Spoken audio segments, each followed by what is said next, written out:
어떤 사람이 동네 어귀에서 구걸을 하고 있었죠. 사람들은 이구동성으로 이 구걸하는 사람에 대해서 측은지심, 참 안타까운 마음으로, 때로는 동정심으로, 때로는 사랑하는 마음으로 그에게 여러 가지 자신들의 입장의 이야기를 해 주었죠. 어떤 사람은 지나면서 그랬을지 몰라요. 참 부모가 죄를 얼마나 지었으면 저렇게 앞을 보지 못하고 구걸을 하고 있나. 또 어떤 사람은 그랬을 겁니다. 참 세상에 얼마나 큰 죄를 지었으면 저렇게 소경으로서 사나. 사람들이 이 말 저 말 남 이야기를 참 하기 좋아하는 것이 세상 사람들의 일반적인 태도입니다. 그리고 어떤 사람들은 남의 불행 같은 것을 가지고서 스스로 위로하면서 상대의 불행이 자기에게는 위로가 되고 힘이 된다고까지 이야기하면서 말하기 좋은 말, 입으로 나오는 말 그대로 상대를 향하여서 마치 전쟁터에 포탄이 떨어지는 것처럼 직격탄 미사일을 쏘고 화살을 시위를 떠나서 쏘는 것처럼 앉아서 구걸하는 사람에 대해서 사람들이 참 말이 굉장히 많았습니다. 그냥 하기 좋은 말대로 생각나는 대로 상대 입장 생각하지도 않고 그냥 상대를 향하여서 끊임없이 적대적인 발언을 쏟아낸 경우가 많았죠. 그래서 오늘 본문에도 보면 1절, 2절 말씀에 특별히 2절에 보면 제자들이 물어 이르되 라비어 이 사람이 맹인으로 난 것이 누구의 죄로 인함이니까? 자기입니까? 그의 부모입니까? 예수님의 제자들도 상식적으로 이 소경에 대해서 일반적 보편적으로 아마 부모의 죄이거나 저 사람의 죄일 것이라고 생각을 하고 그냥 결론부터 져놓고 예수님께 물은 거죠. 주님, 도대체 누구 죄입니까? 저렇게 소경돼서 안 못 보고 그래서 지금까지 구걸하면서 사는 저 사람 참 안타깝죠. 참 마음 아픈 일이죠. 예수님 앞에 묻는 겁니다. 도대체 누구의 죄인지 주님은 아시지 않습니까? 주님 누구의 죄인지 좀 알려주옵소서. 그런데 오늘 예수님께서 말씀하신 그 대답이 생각밖의 뜻밖이었어요. 사람들이 더 이상은 그 사람에 대해서 말을 하지 못하도록 유구무원이도록 할 만을 상실하도록 지금까지 사람들이 생각했던 그 범주와 그 상식과 일반적인 그 이야기와는 전혀 다르게 예수님께서 다른 답을 주셨죠. 자, 같이 한번 읽어볼까요? 3절 말씀 우리 같이 읽어봅니다. 시작. 예수께서 대답하시되 이 사람이나 그의 부모의 죄로 인한 것이 아니라 그에게서 하나님이 하시는 일을 나타내고자 하심이라. 예수님 대답하여 주셨어요. 그 많은 무리 가운데 오히려 제자들이 바로 이 구걸하는 소경에 대해서 폄하시키고 조롱하듯이 말하고 그리고 업신여기고 그런 태도에 대해서 예수님께서 지적이라도 하듯이 말씀하셨습니다. 무슨 이야기야? 누구 죄라니? 누구 죄라고 지금 이야기하는 거야? 이 사람의 죄도 아니고 그의 부모도 죄도 그의 부모의 죄도 아니니라 하나님께서 영광을 드러내시기 위해서 저 사람이 지금 앞을 보지 못하고 지금까지 살아온 것이니라. 예수님의 결론입니다. 어떤 세상의 랍비가 이야기했으면 신빙성이 떨어질 겁니다. 또 지나가는 어떤 사람이 이야기했어도 그럴 겁니다. 제자 중에 한 사람이 결론을 내렸어도 그것에 대해서는 사람들이 이래저래 말이 많았을 겁니다. 그러나 천지 만물을 창조하시고 우리 인생들을 지으시고 우리보다도 우리의 형편과 처지를 너무나 잘 아시는 주님께서 메시아 되신 예수님께서 말씀하시기를 아니야 너희가 말하는 그 상식과 너희가 생각하는 일반적인 철칙과 같은 그 말이 다 틀렸다. 그거 아니야. 하나님께서 영광을 받으시고자 그러신 것이니라.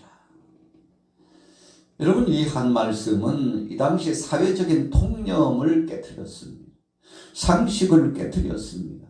주위에 있는 사람들에게 계속 구걸하는 소경에 대해서 폄하하고 조롱했던 그들의 입장의 모습이 얼마나 부끄러운 모습인가에 대해서 예수님께서 질타하시면서 결론을 내려주시는 말씀이었습니다. 여러분, 우리가 일상생활을 하면서 혹시라도 입술로 범죄하는 예가 있었다면 우리는 정말 하나님 앞에서 우리 자신을 성찰해보고 돌이켜봐야 되는 거죠. 우리는 때로 나도 모르는 사이에 톡하니 한마디 나갔는데 상대에게는 상처가 되고 또 상대에게는 충격적인 쇼크가 될 수 있다는 겁니다. 우리는 그냥 상식적인 이야기고 일반적 보편적인 이야기고 세상의 모든 사람들이 다 그렇게 생각한다고 그럴 것이라고 추측까지 하면서 이야기했던 그 말이 하나님께서 보실 때는 가증스럽고 큰 죄를 범하고 있다는 사실을 생각해 봐야 한다는 것입니다. 예수님이 아니라고 하셨어요. 가까이 있는 제자가 이야기를 하면 예수님께서 공감해 주면서 그렇지, 그렇게 생각할 수도 있긴 있지 하고 좀 공감을 해줄 만도 한데 예수님 전혀 공감하시지 않았습니다. 또 공감해 주시지도 않았습니다. 오히려 나무라듯이 사람들이 일반적인 생각이 다 틀렸다고 말씀하시면서 진실로 하나님이 기뻐하시고 원하신 뜻이 무엇인가를 말씀해 주었습니다. 여러분, 한번 원론적으로 들어가 보세요. 사실은 모든 것은 죄로 말미암아 시작된 거 맞습니다.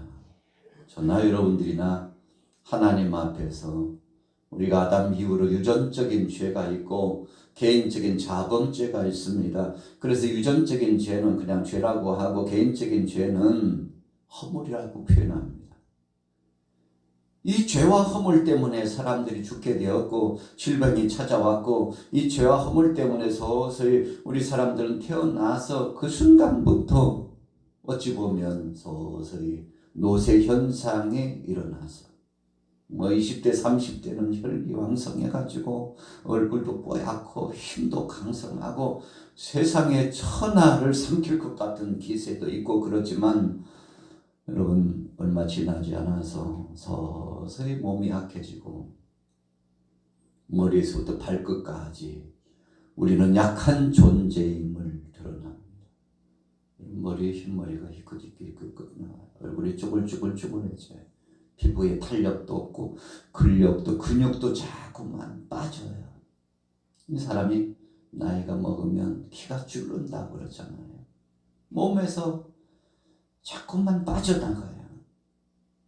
그러다가 처음에 태어났을 때 세상에 소리를 지르면서 울면서 태어났는데 그리고는요 말도 제대로 하지 못하고 일어나지도 못하고 누워있어서 아주 약한 상태. 그런데 나이가 들면 아이처럼 그렇게 위약하고 힘도 빠지고 연약하고 제대로 행보도 하지 못하고 일상이 잘 되지 못하고 어렸을 때 어머니의 그 따뜻한 손길이 아니면 아무것도 할 수 없었던 그 아이처럼 서서히 약해져서, 그리고는 누군가의 도움 없이는 살 수 없는 약한 자가 되었다가 하나님이 부르시면 우리 인생들이 가게 되는 거죠. 왜 그런가요? 성경은 분명히 말씀합니다. 죄 때문에 그렇다고.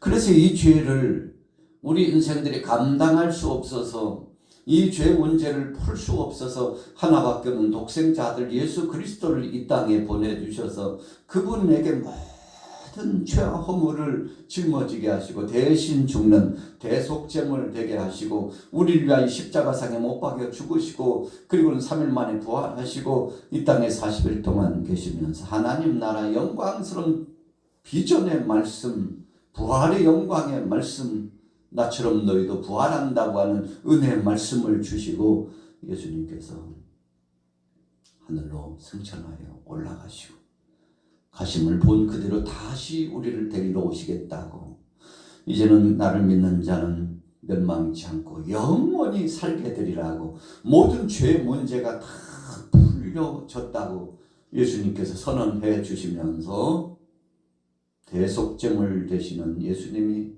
바로 메시아라는 사실을 알려주시고 주님이 친히 십자가에 못 박혀 죽으셨습니다. 예수님은 침뱉음을 당하셨습니다. 조롱을 당하셨습니다. 발길질 차임을 당하셨습니다. 얼마나 많은 사람들이 조롱하고 희롱했는지 몰라요. 그런데 따지고 생각하고 보니까 그것은 우리가 받아야 될 죄값이었다는 것을 생각해 보면 참 주님의 은혜가 감사한 거죠. 원론적으로 생각해 보면 바로 이 날 때부터 소경된 이 사람이나 이 사람을 향해서 조롱하고 폄하시키고 공격하고 어찌 보면 학대했던 사람들이나 다 죄값으로 말미암아 죽을 인생이었다는 것이죠. 그런데 예수님이 말씀하시는 것은 자기들의 죄는 보지 못하고 소경의 죄는 보는구나 하고 주님은 그들을 향하여서 질타하셨다는 것을 알 수 있습니다. 하나님께서 그를 살리시고 그를 회복하시고 그를 구원하시고 그로 하여금 새 삶을 살 수 있도록 선물을 주셨다는 겁니다. 그래 하나님이 영광 받으시려고 예수님께서 이 땅에 오신 목적이 뭔가요? 우리가 하나님 앞에 부름받아 이 땅에 출생한 이유가 뭔가요? 우리가 이사야 43장의 말씀을 보면 하나님이 영광을 받으시고자, 하나님이 찬송을 받으시고자 우리를 이 땅에 불러주셨다고 했습니다. 그러니까 예수님이 주신 말씀이 딱 맞는 거죠. 영광과 찬양을 받으시고자. 그러니까 비단 오늘 한 소경의 뿐만 아니라 주위에 있는 모든 사람들에게 주님께서는 복음적인 메시지의 말씀을 주시는 거예요. 다 너희도 죄인인 줄 모르는구나. 이 사람만 죄인 아니야. 너희도 죄인이야. 이 사람만 약한 자가 아니야. 너희도 약한 자야. 그러나 이 모든 죄와 허물을 담당하고 내가 대신 죽기 때문에 하나님께서 나를 대신 받으시고 제물로 받으시고 용서하시고 사랑하시고 영광을 받으셔서 완전케 해주시고 온전하게 해주셨다. 그래서 예수님께서 주신 말씀, 바로 하나님의 말씀은 영원토록 함께 하시고 이 세상의 모든 율법과 대강령과 이 모든 것에 대한 완전한 말씀에 대한 답을 주시고 완전케 하시려고, 그래서 하나님의 말씀은 없어지지 않고 영원토록 함께 하시는 말씀이라고 답을 주셨죠. 여러분, 오늘 본문에 참 기가 막힌 말씀이죠. 사람들이 깜짝 놀랐어요. 그 소격이 눈을 떴어요. 그래서 그 당사자에게 묻습니다. 아니, 도대체 당신이 그 사람이냐고. 얼마 전까지만 해도 구걸하던 그 사람이냐고. 나 맞다고. 아니, 어떻게 눈이 떠졌냐고. 그러니까 예수라고 하는 분이 내게 오셔서 진흙으로 가지고 눈에 발라주시더니 실로암 못에 가서 씻으라고 해서 나는 그분의 말씀에 순종한 것밖에 없는데 듣지 않으니까 그분이 예수님이요 메시아라고. 그럼 그분 어디 있느냐? 어디 갔는지 모르겠다고. 여러분 어디 갔는지 모르는 것이 당연하죠. 왜 그런가 하면 그가 예수님을 만날 때는 눈을 뜨지 못한 상태였어요. 혹 예수님께서 저 멀리 계셨다 할지라도 그가 모르는 것이 당연하죠. 왜요? 예수님 보지도 못했어요. 실로암 못에 가서 씻고 났는데 돌아와서 보니까 어디 가셨지? 이미 예수님께서 그 곁을 떠났다는 것을 그가 알게 되었을 겁니다. 그 사람들이 궁금해했어요. 그런데 오늘 10장 10절 11절에 보세요. 자, 10절부터 같이 읽습니다. 시작. 그들이 묻되 그러면 내 눈이 어떻게 떠졌느냐 대답하되 예수라 하는 그 사람이 진흙을 이겨 내 눈에 바르고 나더러 실로암에 가서 씻으라 하기에 가서 씻었더니 보게 되었노라. 그들이 이르되 그가 어디 있느냐 이르되 알지 못하노라 하니라. 예수님은요 정말 구원의 역사, 치유의 역사, 회복의 역사를 주셨으나 그것 가지고 내가 저를 치료했느니라. 나 없었으면 저 양반 평생 고생하면서 빌어먹으면서 살 뻔했지. 다 내 사랑이 내 은혜라니까. 예수님께서는 의도적으로 그 선행과 공과에 대해서 절대 드러내놓고 말씀하지 않으시고 오히려 다 감추시고 은밀하게 하시고 내가 그렇게 해줬다고 하지 마. 알았지? 아무에게도 이야기하지 마. 여러분 보편적으로 예수님은 3년 동안 대부분의 사역을 은밀한 중에 다 행하시고요. 드러내놓고 그것에 대해서 과시하거나 자랑하지도 않으셨습니다. 그냥 하나님의 그 크신 사랑의 역사를 나타내 주시고 은혜를 주셨으나 그 값을 달라고 한 적이 한 번도 없어요. 여러분 주님이 그렇게도 좀 말씀하실 만하잖아요. 이런 은혜 받았으면 빵 한 조각이라도 좀 사와봐. 물 한 컵이라도 떠와봐. 이런 말씀 한 예가 한 번도 없었다는 거예요. 그냥 은혜로 사랑으로 다 베풀어 주시고 그분이 하나님이시고 그분이 구속사역을 진행하시는 메시아라는 사실을 몸소 사랑을 실천하시면서 드러내 보여주는 겁니다. 그래서요 진짜 좋은 일 선한 일을 하는 사람은 오른손이 한 것을 왼손도 모르게 왼손이 한 것을 오른손도 모르게. 여러분 우리 인생에 하나님 앞에 부름받아서 여러 가지 물질도 또 재능도 또 이 모양 저 모양 하나님께서 달란트를 허락해 주셨는데 그거 주의 영광을 위해서 우리가 거저 받았으니까 거저 주님 앞에 영광 돌리면서 헌신하는 겁니다. 어떤 대가를 받으려고 한다는 것 그 자체가 사실은 모순이에요. 하나님께로부터 거저 받았는데 거저 받은 것을 가지고 이것을 내 것이라고 주장하는 셈이 되기 때문에 우리가 하나님 앞에 나와서 봉사하고 헌신할 때도 마찬가지입니다. 누구 위해서 하는 것이 아니고 주님 앞에 영광 돌리면서 주님이 주신 은혜에 감복해서 하는 것이기 때문에 여러분 이것은 자랑할 수도 있는 거 아니에요. 오히려 감사하는 거죠.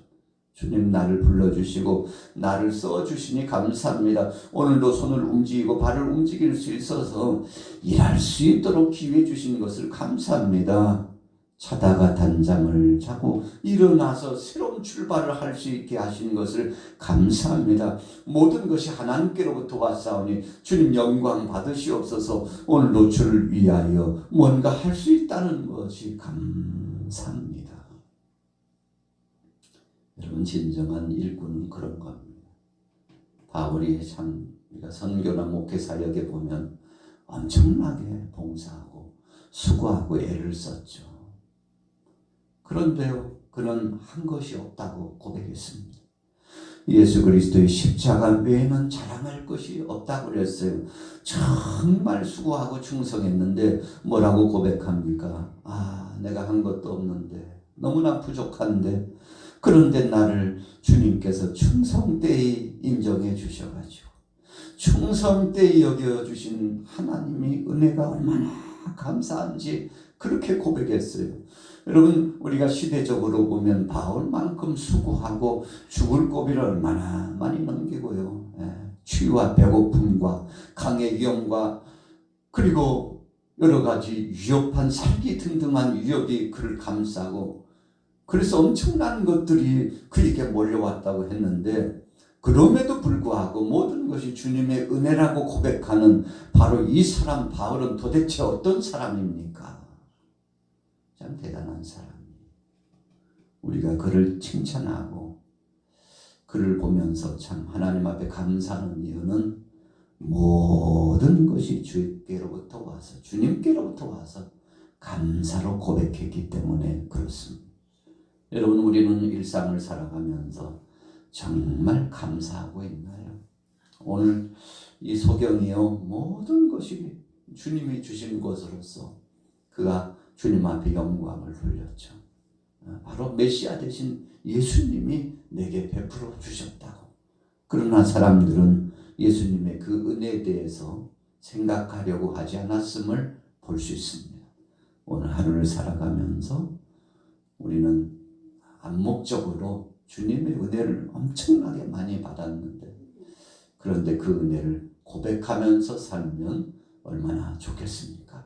오늘 하루도 나는 불평하는 자인가 감사하는 자인가, 하나님의 은혜에 감복해서 영광 누리는 자인가, 아니면 주의 영광을 가리고 하나님의 그 신실하신 역사를 엿보이는 자인가.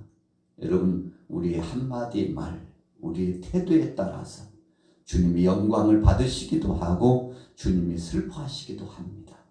오늘 여러분들 주님 앞에 정말 감사해서 영광을 돌림으로 주님을 기쁘시게 하고 승리하는 여러분들과 저가 되시기를 예수님의 이름으로 축원합니다.